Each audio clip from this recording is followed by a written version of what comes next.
Bonjour à tous et à toutes. Désolé d'être arrivé comme ça au milieu et même presque à la fin. La question qui est posée à traiter en une demi-heure, c'est vraiment une gageure. Lecture singulière de la mystique dans le chassidisme. Je voudrais surtout donner quelques points de repère.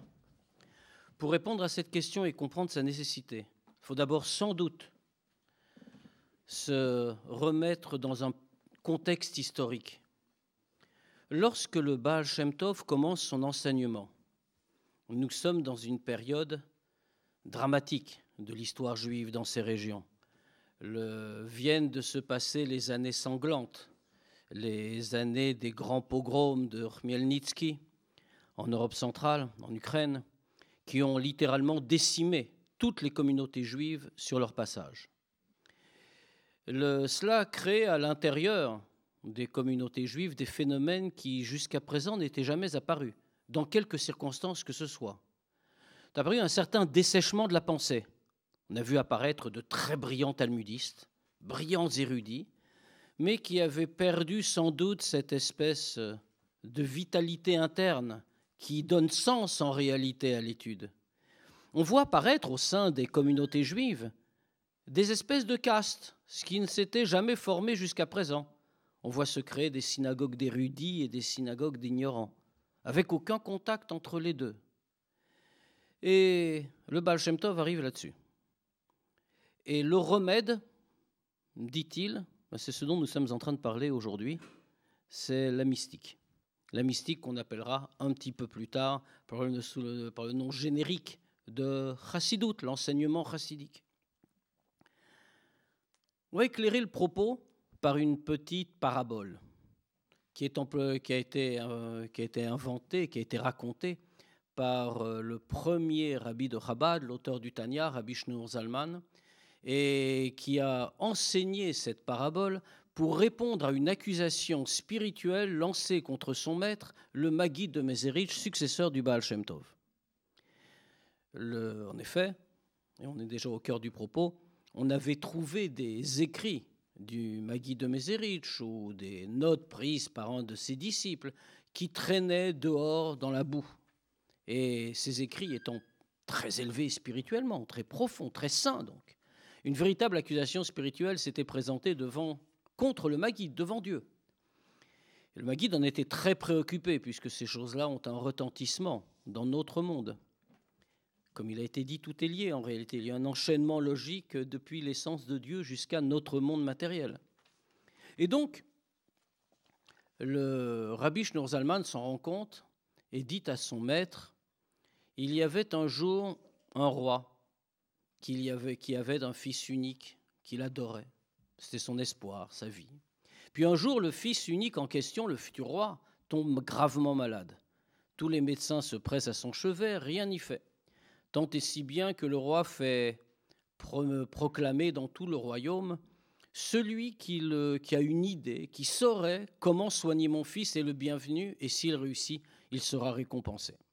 Un vieil homme vient et dit « J'ai peut-être une solution, mais je ne suis pas sûr que vous l'acceptiez. » Laquelle ? Eh bien, il faut prendre la couronne, votre couronne, la pierre précieuse qui se trouve au sommet de la couronne qui lui donne sa lumière et son prix. Il faut arracher la pierre précieuse, la réduire en poudre, la mélanger à de l'eau et la donner à boire à l'enfant. Et peut-être, cela le sauvera-t-il. Alors le roi n'hésite pas, c'est son fils unique, il fait arracher la pierre précieuse, la fait réduire en poudre, la fait mélanger à de l'eau, mais l'enfant est malade, il a les lèvres fermées. Et donc l'essentiel de la pierre précieuse, en fait, se répand sur le sol, elle ne sera jamais utile à personne. Malgré tout, avec beaucoup d'efforts, quelques gouttes parviennent à pénétrer les lèvres de l'enfant.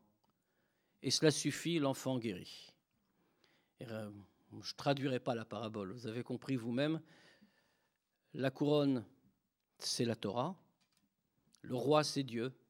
La pierre précieuse, c'est ce qu'on appellera plus largement que Chassidut, Pnimiut HaTorah, le sens profond de la Torah. Alors on l'a réduit en poudre, il faut en donner, parce que l'enfant du roi, le peuple juif, est dans un état d'évanouissement profond. Il faut le ranimer. Et cela peut se réaliser. Alors l'essentiel de la pierre, de cette sagesse profonde, va être dilapidé pour rien, elle va être gaspillée. Mais finalement, quelques gouttes parviendront à franchir l'obstacle. Et ces quelques gouttes permettront de ranimer l'enfant. On vient à peu près de décrire ce qu'est la vision chassidique de Pnimiut HaTorah, du sens profond de la Torah. Alors bien entendu, hâtons-nous de le dire, l'enseignement chassidique s'inscrit dans le droit fil de l'enseignement du Hari HaKadosh dont on vient abondamment de parler. Autrement dit, le Baal Shem Tov va reprendre cet enseignement, ce qui est une nouveauté. C'est une nouveauté parce que vous le savez, alors que le monde séfarade est resté proche de l'enseignement du Zohar, de l'enseignement kabbalistique, du fait des problèmes soulevés par Shabtai Tzvi, le faux messie, les rabbanim du monde ashkénaze ont interdit l'étude du sens profond de la Torah. Et donc l'enseignement du Baal Shem Tov paraît, dans ces régions, une véritable révolution. Mais attention, pour lui, il ne s'agit pas uniquement d'en faire un objet d'étude ou un objet de compréhension. Pour lui, il s'agit véritablement d'en faire un instrument de revitalisation. Là, on va essayer de le montrer. On va le dire d'abord en théorie, puis si vous le voulez bien, on prendra un exemple. Sur le plan théorique, d'abord, on distingue, dans la terminologie traditionnelle, Galia Shebe Torah, la partie révélée, dévoilée de la Torah, et Pnimiut HaTorah, comme on vient de le dire, le sens profond. Pas vraiment caché, mais disons pas public, mais qui est accessible à tous. Ces deux sens correspondent, ces deux aspects de la Torah, correspondent à deux autres notions. Lorsqu'on parle de la partie Galia des Torahs par excellence, la partie dévoilée de la Torah, c'est-à-dire la halacha, la loi juive. Alors que nous disent les Pirkei Avot sur la halacha? Ils emploient une expression très parlante. Ils nous disent « cela, c'est Goufé Torah ». Alors, je le traduis comme on le dit habituellement. Goufé Torah, c'est la Torah même. Mais Goufé Torah, vous entendez le mot gouf, le corps, c'est le corps de la Torah. Si la halacha, la partie dévoilée de la Torah, est son corps, de manière métaphorique évidemment, il y manque quelque chose. Il manque nishmata doraita, pour reprendre la même terminologie. Il manque l'âme de la Torah. L'âme de la Torah, c'est sa partie profonde, de la même manière que l'âme de l'homme est la partie qui lui donne vie, et qui n'est pas dissociable de son corps, bien sûr. Ici, nous en sommes là. Nous en sommes à analyser donc Nishmata Doraita, l'âme de la Torah. À quoi correspond-elle? Continuons cette analyse. Gouf et Torah, la halacha, Galia Shebe Torah, comme on a dit, la partie dévoilée de la Torah, à quoi correspond-elle? Elle correspond, traditionnellement, à Chochmat Hashem. C'est la sagesse de Dieu au sens strict du terme. Sagesse pas seulement au sens de profonde intelligence, mais au sens du degré de Chochma, de Dieu, qu'il nous a révélé. Quel est le positionnement de Nishmata Doraita? Quel est son statut? La Chochma, la sagesse divine, est déjà quelque chose qui est Dieu. N'oublions pas le fameux enseignement Hu vechochmato echad. Lui, Maïmonide, lui et sa sagesse sont une seule et même entité. Donc parler de la sagesse de Dieu, c'est parler de Dieu. Contrairement à nous, le Tanya est très prolixe sur le sujet, contrairement à nous, lorsque nous parlons de notre sagesse ou de notre connaissance en tant qu'être humain, la sagesse, la connaissance sont des données qui se surajoutent à ce que nous sommes. Par exemple, on dit « j'ai acquis une nouvelle connaissance », c'est-à-dire que je ne l'avais pas, j'ai rajouté un élément à moi-même. En revanche, Dieu ne connaît pas un élément extérieur à lui, puisque par définition, rien n'est extérieur à Dieu, sinon ce serait le limiter. Donc Dieu sait tout par connaissance de lui-même. Autrement dit, la Chochmat Hashem, la sagesse de Dieu et Dieu, sont une seule entité. Mais si on a dit ça, quel est le statut de Pnimiut HaTorah, de Nishmata Doraita, comme on a dit, de l'âme de la Torah? Très immodestement, pour Nishmata Doraita, on va dire que l'âme de la Torah, c'est l'essence même de Dieu. Il y a une distinction, même au niveau de la divinité, entre la Chorma et l'essence. Pourquoi? Quelle est la différence? La Chorma, la sagesse, on l'entend bien, c'est une catégorie. On parle de la sagesse, on ne parle pas d'autre chose. On a défini une notion qu'on a enfermée dans une définition. L'essence, par nature, est étrangère à toute catégorisation. On va retrouver l'essence d'une chose à l'intérieur de tous les éléments qui constituent la chose, sans qu'on puisse jamais ni s'en détacher, ni la définir de manière complète. Cette idée-là, c'est celle dont on parlait, c'est bien pour cela que la parabole utilisée par Rabbi Shneur Zalman de Liadi est une parabole très éclairante. Il s'agit de l'essence de Dieu qui est ainsi mise à portée de chacun, d'une certaine manière, donnée à chacun. Alors c'est dire que la mystique ne peut pas rester dans la vision chassidique une connaissance théorique, même si la connaissance théorique est indispensable. Elle ne peut pas rester distincte du reste de la Torah. Elle pénètre l'ensemble de la Torah. Elle pénètre non seulement l'ensemble de la Torah, de tous les domaines, de toutes les disciplines de la Torah, y compris les plus rationnelles et les plus logiques, et elle doit pénétrer chaque aspect de la vie quotidienne. Autrement dit, la mystique ne devient plus une simple connaissance, elle devient active. Elle est un élément de la vie. En réalité, on a le choix entre deux voies, puisqu'il s'agit ici non pas de pure connaissance, mais plus globalement de service de Dieu. On a le choix entre deux voies. Soit renoncer totalement à la compréhension et servir Dieu par pure acceptation. Et je ne suis pas en train de mépriser cette voie, je ne le ferai pas ici, mais elle demanderait à être développée. Ou alors, au contraire, connaître. C'est-à-dire qu'on peut être un en deçà de la connaissance ou un au-delà de la connaissance. Alors, pure acceptation, c'est parfait d'une certaine manière. C'est l'acte parfait. L'acte accompli, le commandement respecté, uniquement parce que Dieu l'a ordonné. C'est une véritable manifestation de fusion avec la divinité. Je n'existe pas, seul Dieu existe. Ce qui renvoie à une vraie notion développée par la mystique juive et que le chassidisme reprend souvent, disant que quand on dit que la création est le fait d'un processus de bria yesh me'ayin, on commet une erreur énorme. Oui, il y a création, bien sûr, mais on ne peut pas parler de yesh me'ayin, c'est-à-dire d'existant à partir du ayin, du néant, du non-existant, puisque dans ce cas-là, l'existant, c'est nous, c'est le monde. Le néant, le non-existant, c'est Dieu qu'on définit ainsi, puisqu'il est l'origine de la création. Alors il faudrait inverser la proposition et dire qu'en réalité, il y a création de Ayin Meyesh, une création du néant à partir de l'existant, le seul existant étant Dieu. Alors, nous sommes donc d'accord.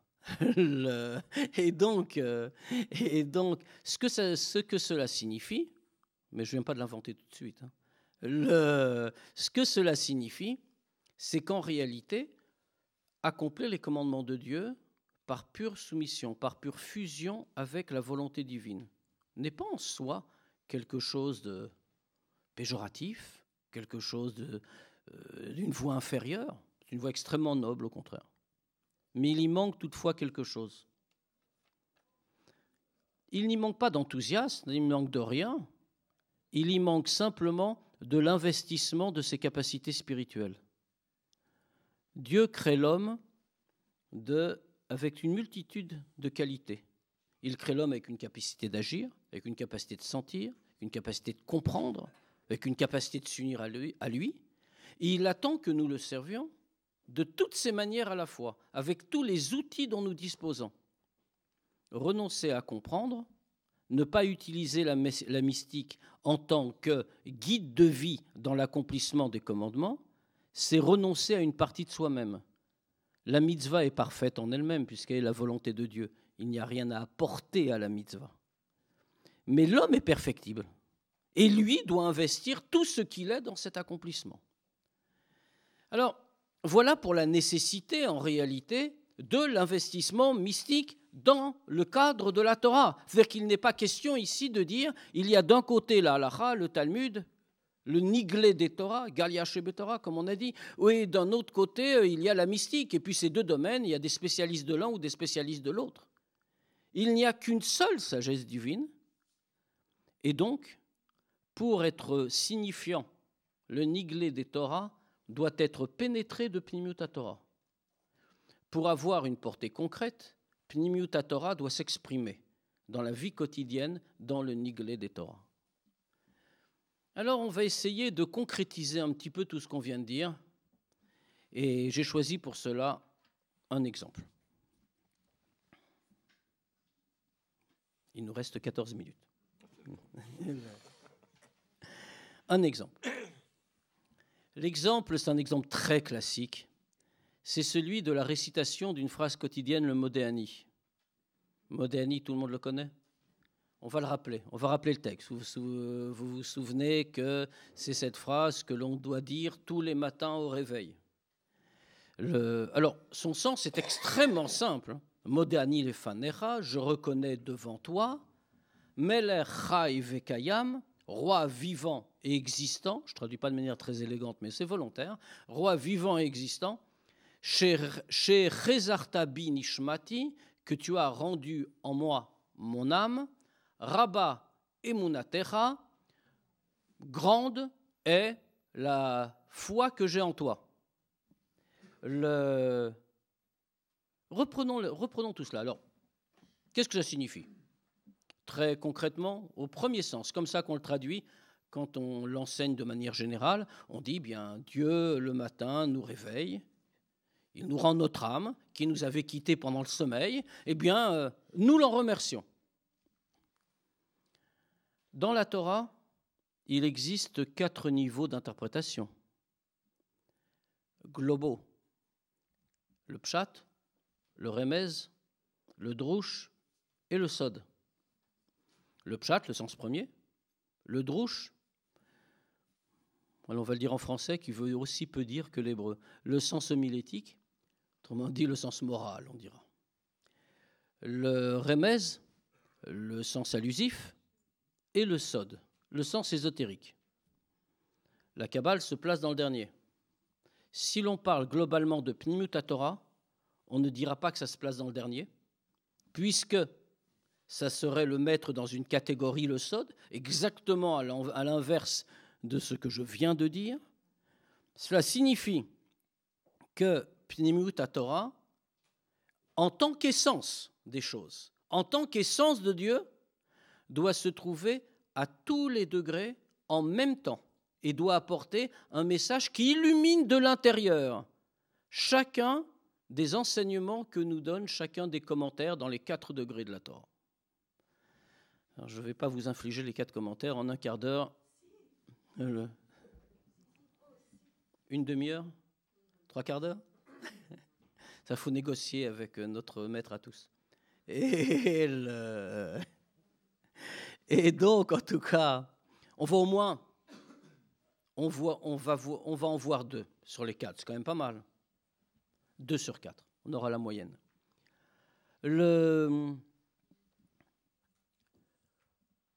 N'oublions pas quelque chose. Si Pnimiut Torah correspond à l'essence de Dieu, l'essence de Dieu n'est pas détachable de l'essence de l'homme, par définition.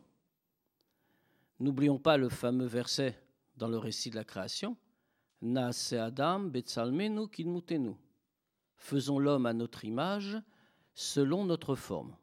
Et la question traditionnelle, quelle est l'image, quelle est la forme de Dieu ? On va donner une réponse très courte. Nous avons la structure spirituelle de Dieu. Nous sommes l'image spirituelle de Dieu. C'est-à-dire que l'essence de Dieu, le degré de l'essence de Dieu, doit se retrouver d'une certaine manière en l'homme. Si en suivant le Tanya, nous analysons les constituants de l'âme humaine, nous trouvons 5 degrés. Là aussi, je ne vais pas les analyser l'un après l'autre. Je me contenterai du dernier. Nefesh, Ruach, Neshama, 3 premiers degrés. On va passer immédiatement au 4e. Disons que les 3 premiers constituent ce qu'on appelle généralement l'âme. Le Chaya, 4e degré. Yechida, je m'arrêterai au dernier. Yechida, le mot est intéressant. Yechida, vous avez reconnu le mot Yachid, unique.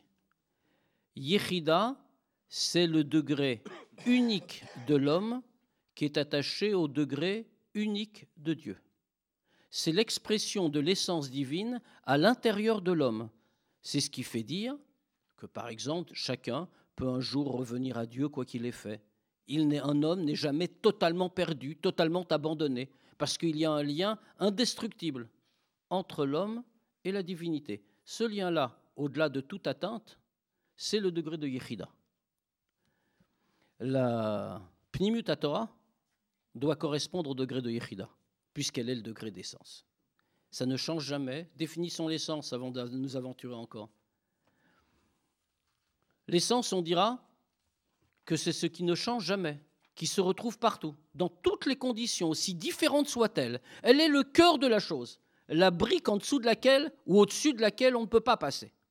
Elle est l'élément lui-même, ce qui fait qu'on la retrouvera partout. Alors faisons l'exemple, si vous le voulez bien, du Modéani. Donc, dans le Modéani, nous trouvons, on va sauter l'interprétation première. J'ai choisi de retenir, pour l'occasion, le Remez et le Sod. Le Remez, l'allusion que nous trouvons dans le Modéani. Alors nous y trouvons une idée importante, qui est que le Modéani, nous disent nos sages, évoque la résurrection des morts. C'est pour cela que nous remercions Dieu tous les jours, parce que nous le remercions aussi pour Triatametim, la future résurrection des morts, puisque le sommeil, nous dit le Talmud, est un 60e de la mort.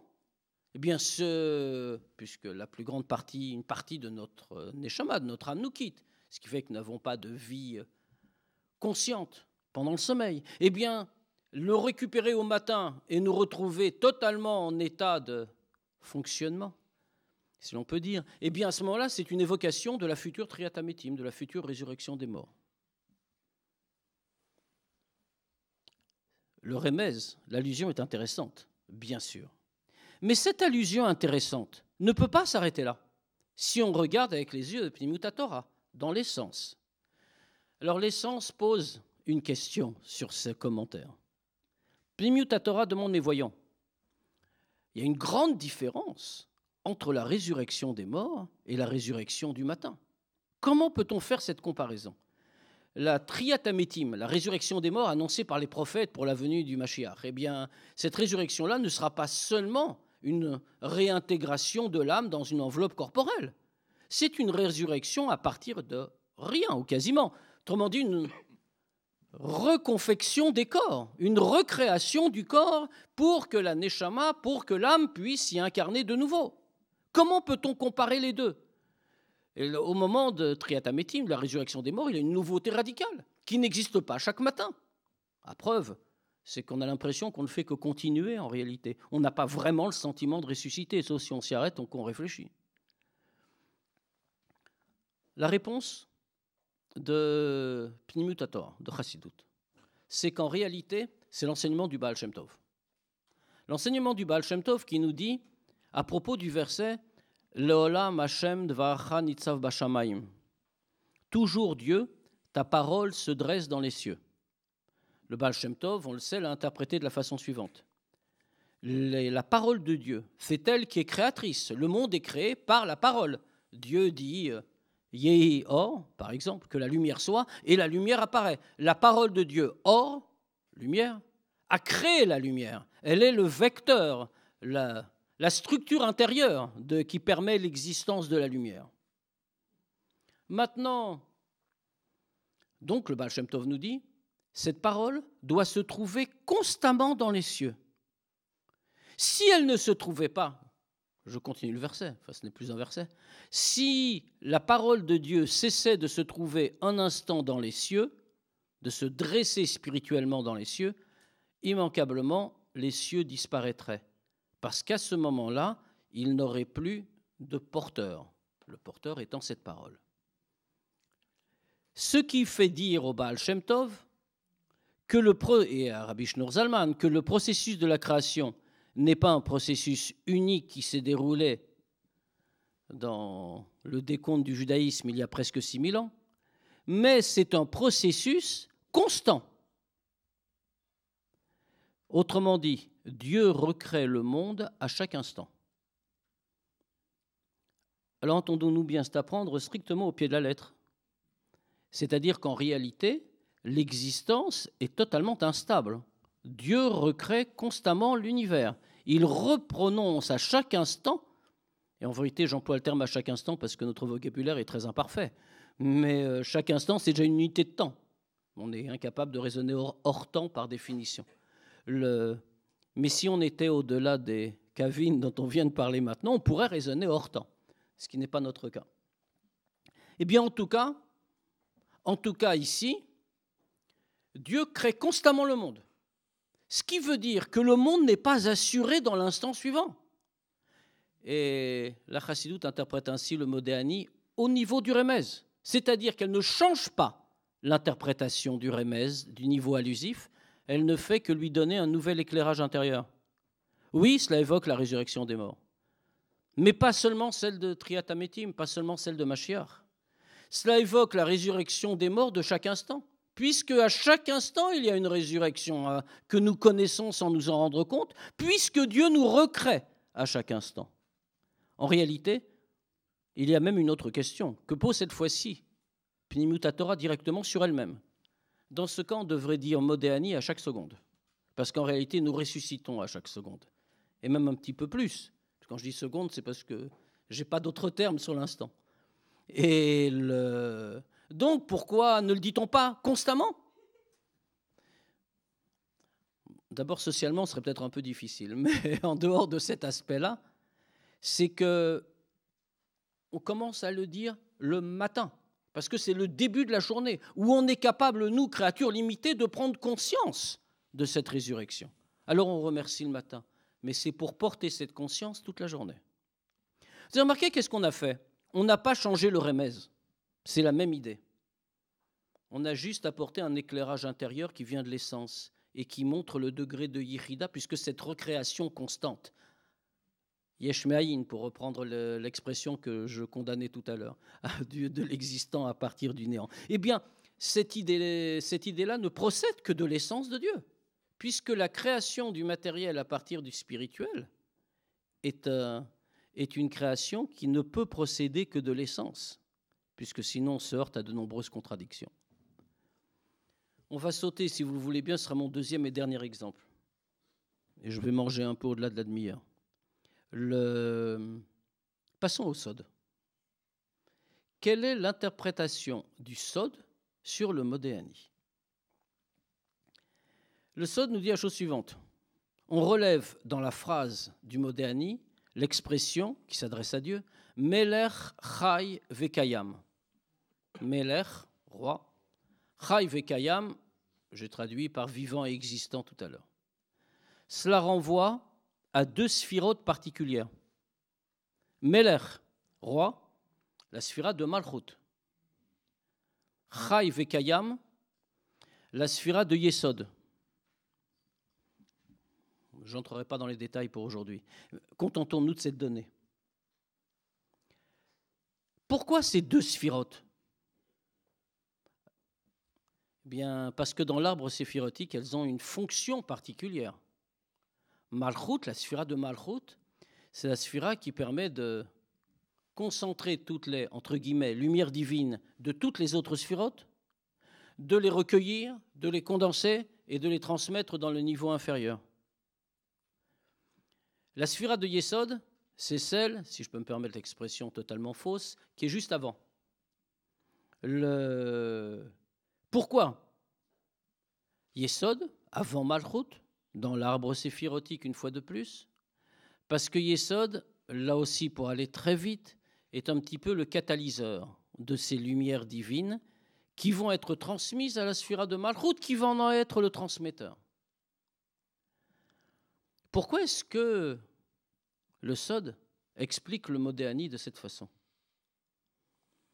Parce qu'il s'agit de faire redescendre l'âme dans le monde.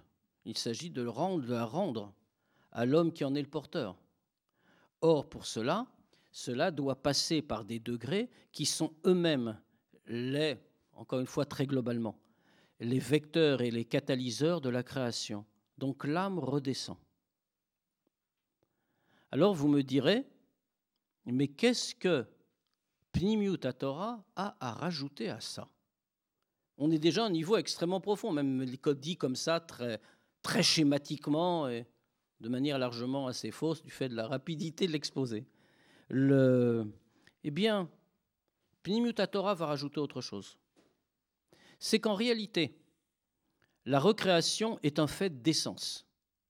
La Neshama, l'âme, qui est, selon les termes du Tanya, Chelek Eloka Ma'al Mamash, une partie de Dieu en haut, vraiment, une partie de son essence, doit redescendre dans le monde. Faire redescendre quelque chose qui ignore la limite à l'intérieur du monde matériel. Ce sont deux termes parfaitement antithétiques. Comment peut-on dire qu'une partie de l'essence divine, avec l'idée que, je suis en train de dire une énormité, si vous avez bien suivi, je suis en train de parler d'une partie de l'essence divine, comme si l'essence divine pouvait se découper en parties. Si on peut la découper en parties, il est clair qu'elle n'est pas l'essence. Le Baal Shem Tov répond à cette question en une phrase, que je ne développerai pas non plus. Ce qui appartient à l'essence, quand tu en prends une partie, tu le prends en totalité, puisque l'essence n'est pas découpable. Ce qui signifie que chacun d'entre nous est détenteur de l'essence de Dieu, d'une certaine manière. Il s'agit de faire redescendre l'essence de Dieu sans limite à l'intérieur d'un monde limité et dans un corps matériel. C'est le moment du Modéani. C'est quelque chose qui est complètement incompréhensible. C'est ici qu'intervient Pnimiut HaTorah. Il dit en effet, c'est totalement incompréhensible. Il faut pour cela qu'il y ait l'intervention de Melech Chai Vekayam, c'est-à-dire le point de passage où la lumière divine, sans limite, infinie si l'on veut, s'intègre à des passages inférieurs et s'habille dans chaque monde. Un petit peu à la manière dont on disait tout à l'heure qu'il faut réunir Tohu et Tikkun. Ce qui est un petit peu la même idée. Les lumières de Tohu, totalement sans limite, débordantes, qui doivent s'investir dans le monde de Tikkun de manière qu'elles soient utilisables. Or, cela est impossible, logiquement impossible. On est en train de dire que l'infini doit rentrer dans le fini. Alors pour cela, on a besoin de l'essence de Dieu. Seul Dieu, non pas Dieu à tel ou tel degré, mais Dieu dans son essence, au degré que le Rambam définit comme Nimne Animnaot. Il est celui qui empêche les empêchements, ou si vous voulez, qui réconcilie les contraires, qui peut faire cohabiter la nuit et le jour, l'eau et le feu, enfin toutes les images que vous voudrez prendre. C'est seulement à ce degré-là que l'opération est possible.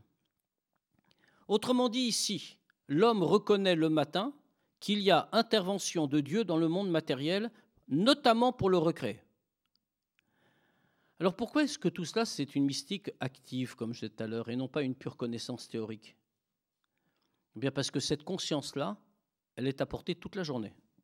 Ça veut dire que toute la journée, si on réfléchit au Modéani, on se dit, par exemple, que Dieu nous recrée à chaque instant. Elle nous dit que c'est l'essence de Dieu qui nous accompagne tout le jour, quelles que soient nos occupations. Et donc, en réalité, la conséquence ultime de cela, qu'est-ce que c'est?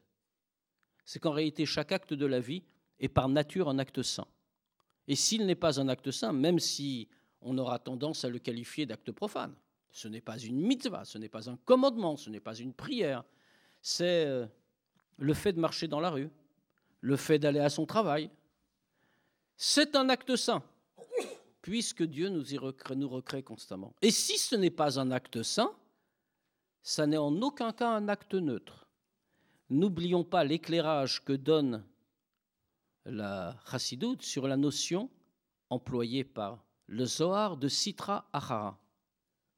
On parlait des clipotes tout à l'heure. On sait qu'on distingue d'un côté Sitra d'Ikdusha, le côté de la sainteté, l'accomplissement de la volonté de Dieu, etc.